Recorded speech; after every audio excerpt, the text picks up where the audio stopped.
Hello everyone, তো আজকে আমি তোমাদের দেখাবো সুন্দর একটি পার্ক। আমি শাজরিন রোজ তোমাদের সাথে থাকছি।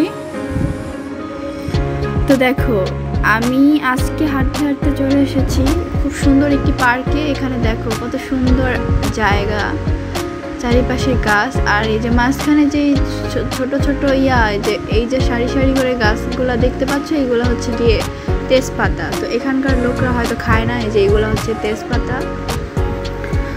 প্রচুর ঘাস, অসাধারণ একটা পরিবেশ। তো আমি হাঁটতেছি আর পরিবেশটাকে উপভোগ করছি। কি সুন্দর জায়গা দেখো। আর গাড়িতে তেমন বেশি গাড়ি নেই, এখানে খুব কম গাড়ি। আর রোডঘাট কত সুন্দর পরিষ্কার। ওই যে দূরে পাহাড় দেখা যাইতেছে।